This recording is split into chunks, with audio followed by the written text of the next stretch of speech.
So Samsung's busy polishing up its fancy pants new Galaxy S24 flagship phones ahead of that big January launch. Not that that stopped them from spaffing out yet another blower in the meantime, just as I was about to crack open the Christmas whiskey. Rude. Not that I won't be boozing all the way through this review, of course. Cheers. Now this here Galaxy S23 FE is Samsung's first fan edition phone in a couple of years, offering a slightly more affordable alternative to the regular Galaxy S23 flagship, with of course slightly stripped back specs. But should Samsung fans on a bit of a budget just grab themselves the Galaxy A54 instead? Well, I've had my SIM slapped inside the Galaxy S23 FE for over a week now, using it as my full-time phone. So here's my in-depth review, and for more on the latest and greatest tech, please do poke subscribe and ding that notifications bell. Cheers!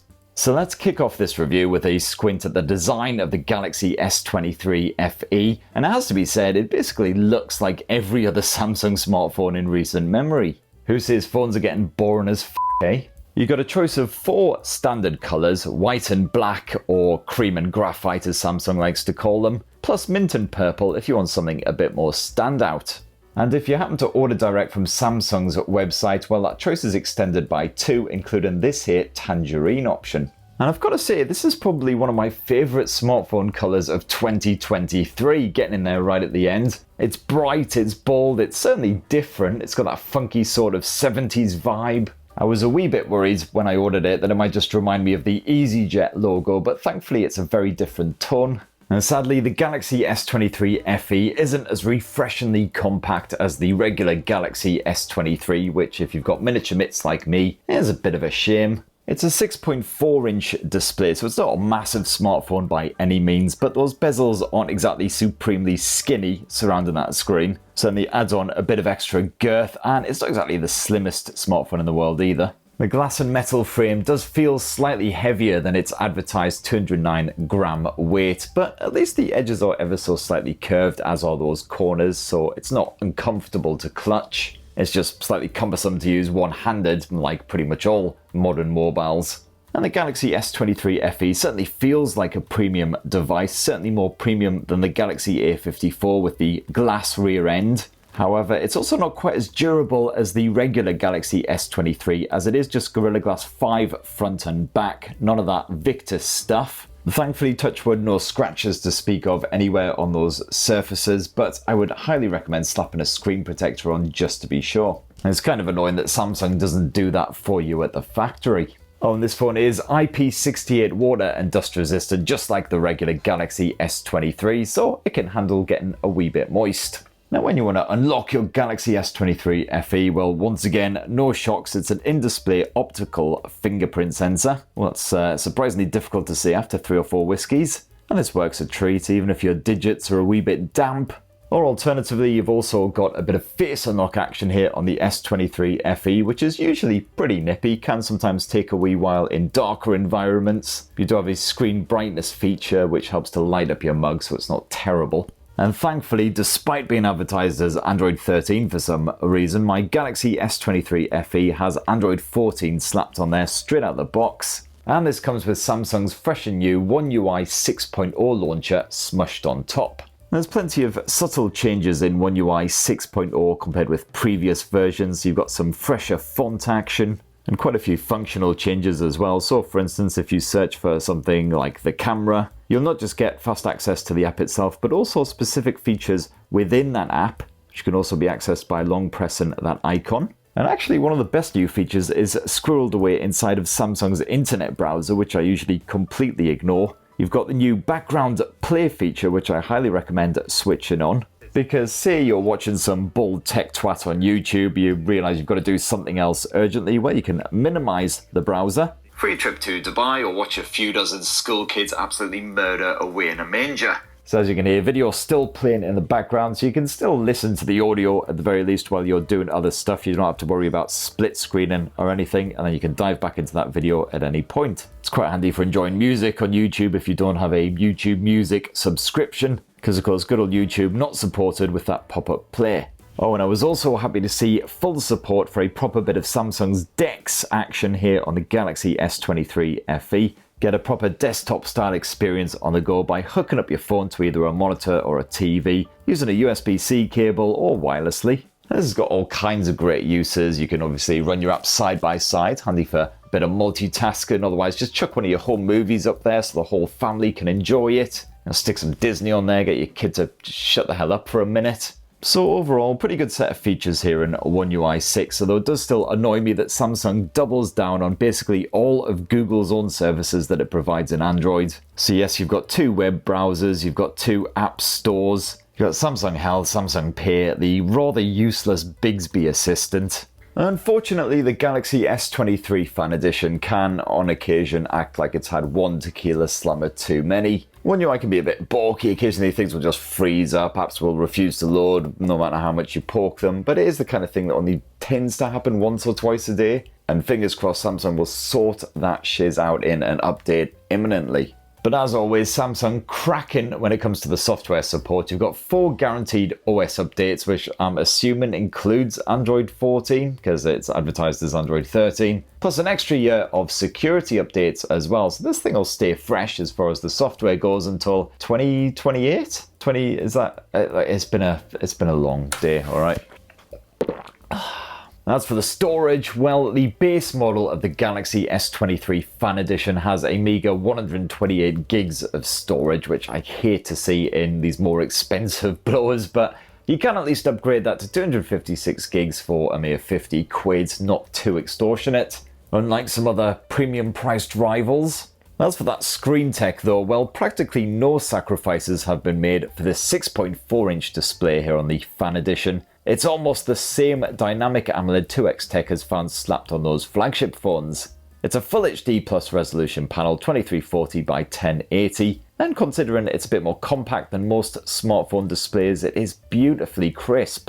As you'd expect from a Samsung display, it is remarkably vibrant, really poppy, slap you in the face colours. You've got sharp contrast as well, and basically when you're kicking back with some Netflix, Disney Plus or whatever, everything just looks gorgeous. And this panel also maxes out at just shy of 1500 nits, so it's easy to see even when you're outdoors on a fairly bright day. Naturally, I had to simulate this fairly bright day using the massive studio lights because I live in the UK. One of the only sacrifices made for the display here on the Galaxy S23 FE is it's not LTPO tech, so while the refresh rate can bump all the way up to 120Hz if you're playing supported games, it can't drop all the way down to just 1Hz. Which is quite good for preserving battery life if you're just viewing a still image or if it's on the always on display. Now, the Galaxy S23 FE also sports a stereo speaker setup, the least that you would expect at this sort of price, and it is a bit of a corker, spaffing out some proper serious audio. My favourite time of the year, that magical season where you can quite openly get faced in public before it's even lunchtime and nobody judges you because, let's face it, everyone in town is half cut. So as you can hear there, nice and loud when you max out that volume, and the clarity stays strong as well. It doesn't get all crackly, distorted, tinny, anything like that. I've certainly found it more than good enough for kicking back with some Netflix or some YouTube or whatever while I'm, busy in the kitchen. As for the performance, well, the regular Galaxy S23 was powered by Qualcomm's Snapdragon 8 Gen 2, whereas sadly here on the Galaxy S23 FE, Samsung has gone with one of its own Exynos chipsets. It's actually the Exynos 2200 that powered last year's Galaxy S22.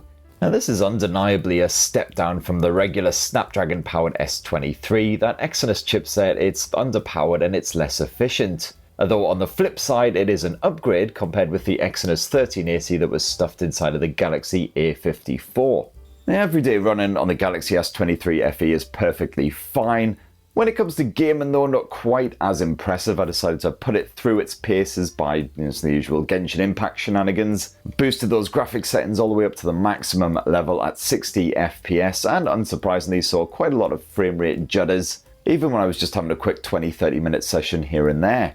If you want to game for longer, this phone does quickly heat up, but thankfully not to terrible levels. I didn't see any particular throttling going on. The performance stayed sort of mediocre the entire time. And yes, this is using Samsung's Game Booster tool, which does have a special performance mode so you can really max it out. Not that it really seems to help much. As for the battery tech, well, it's a 4,500 mAh capacity cell crammed inside of this chunky chassis. That sits somewhere in between the regular Galaxy S23 and that A54. And sadly, as predicted, the battery life isn't exactly stellar here on the Galaxy S23 FE because of that Exynos chipset. After a full week of use, the battery life has improved a wee bit, but even on the light performance profile, I tend to only get 4 to 5 hours of screen on time from a full charge. Even less if you're doing something like gaming. Even the regular Galaxy S23 with its smaller battery provides better battery life because it's got a better chipset. And when you do need to juice this thing back up again, well, it's Samsung's not particularly nippy 25-watt wide charging. So certainly not a patch on quite a lot of rivals from the likes of OnePlus, Xiaomi, etc, etc. But you do at least have 15-watt wireless charging support, which not all mid-range mobiles have, so kudos. As for the camera tech, well, you got that same 50 megapixel primary camera sensor as the vanilla S23. Once again with optical image stabilization, and that camera app is certainly very familiar for any Samsung fans. Got a whole bunch of toggles right here on the main camera screen, including the ability to swap between 12 megapixel and 50 megapixel images. I'd keep it on 12 megs most of the time as this uses pixel binning to help keep everything bright, especially in lower light conditions, but you can bump it up to 50 megs if the lighting is good and you fancy a higher resolution image that you can then crop into. Now you've got all the usual bonus camera modes on here, including a portrait mode for a bit of dedicated bokeh action. You've got your night mode, and if you flip to more, this is where you'll find the likes of the Pro mode, which allows you to mess around with the likes of the shutter speed, the ISO levels and everything, get a very precise kind of shot. You've got the usual Samsung bangers as well, like single take. And this works really well when you can't decide whether to snap a pic or shoot a video, whether you want to use filters, etc. Because it basically does all of these things at once. Now on full auto mode, the Galaxy S23 FE spaffs out quite similar results to the regular S23, as you would probably expect. And colours aren't exactly what you'd call entirely natural, but neither are they boosted to super vivid levels like back in the day. Bright blue skies pack that same attractive punch, while even in softer light you'll generally get quite an accurate representation of tones and textures. If the contrast is on the harsher side, the S23 Fan Edition can generally cope, especially when you're shooting against a sunny sky. Although darker regions are typically brightened, which can result in some light saturation at times. And portrait results are just as good as what you'll see on most flagships, barring the occasional struggle with wild hair, allowing you to fiddle with the bokeh once you've taken that shot as usual. Night results are also okay, as long as there isn't much motion for the S23 FE to deal with. You'll just end up with a blurry pic otherwise. Any strong sources of illumination are often blown out, or in more extreme cases you will end up with an oversaturated snap. But if the lighting isn't as testing, then the S23 FE can generally capture an impressive amount of detail, just like that regular flagship, without any aggressive oversharpening. And then just like the regular S23, you also have an ultra-wide angle shooter you can swap to. And this is adequate enough for those moments when you just want to pull back a bit, get a more dynamic viewpoint. Just don't lean on it in the evenings or expect the same colour output as the primary sensor. Now sadly, that 8 megapixel telephoto shooter is a bit more basic than the regular S23's effort, but at least you actually have a telephoto option, unlike the Galaxy A54. The focus did screw up a couple of times, and at night you will get more hazy results. Detail certainly takes a swift kick to the cock. And even in broad daylight, definitely do not push that zoom too hard, or you will end up with something that resembles those old Magic Eye paintings. But overall, it is very good for getting a bit closer to your subject without intruding. And then if you want to shoot video, you got full HD resolution at either 30 or 60 frames per second. You can also bump up to 4K and keep the 30 or 60 frames per second. Or if you've got an 8K display because you're mega rich, you can shoot 8K video at 24 FPS. My 4K resolution video clips all looked crisp and smooth, with similar results to the auto photo mode. Every frame is packed with detail, while the stabilization keeps things from getting jerky, even when you're walking and moving your arms all about. Audio is cleanly captured in a full 360, with background murmuring dampened a little bit to highlight your commentary. And of course at night time the visuals aren't quite as strong, but the Fan Edition still does a respectable job compared with most other mobiles around this sort of price. And last up, of course, you've got yourself a simple 10 megapixel selfie cam. And this selfie cam is less than stellar, to be honest. Strong backlighting and also low light conditions could really bugger up your pic, as can any kind of motion most of the time. So choose your angle well and make sure you freeze. And this also allows you to shoot Ultra HD video, again at 30 or 60 frames per second, no 8K option with this one sadly. But I found that the Samsung Galaxy S23 FE is great if you want to shoot a bit of vlog action for whatever reason, or if you're just Skype and Zooming with the family, they can clearly hear what you're saying, even at a distance, thanks to those excellent built-in mics. And that right there, my lovelies, in a tasty wee nutshell, is the fresh new Samsung Galaxy S23 FE. And would I recommend this fan edition? Well, I did kind of enjoy my time with the S23 FE. Very few flaws, very few ball aches to speak of beyond the usual Samsung doubling up on everything. And the fact that performance can be a bit balky and the battery life isn't exactly magnificent. Is it worth that £599 asking price, or $649 if you bump up to, of course, the 256 gig model? Well, I have to say, not really. There are lots of better alternatives out there, the likes of the Xiaomi 13T, for instance. That Nothing Phone 2 I definitely still prefer as well. Plus, on top of all that, the regular Galaxy S23 should be heavily discounted in the imminent future because, of course, the S24 series is launching in January. So I'd maybe just hang on a few more weeks and hopefully you'll get a really good deal on that bad boy, especially if you fancy a more compact device. If you don't, there's always the S23 Plus. So anyway, that's my thoughts on the Galaxy S23 Fan Edition, but it'd be great to hear your thoughts down below, especially if you've also been using this bad boy as your full-time smartphone. Now, have yourselves a cracking rest of the week. Please do subscribe, ding that notifications bell, yada yada yada, and I'll see you in 2024, hopefully. Cheers everyone, love you!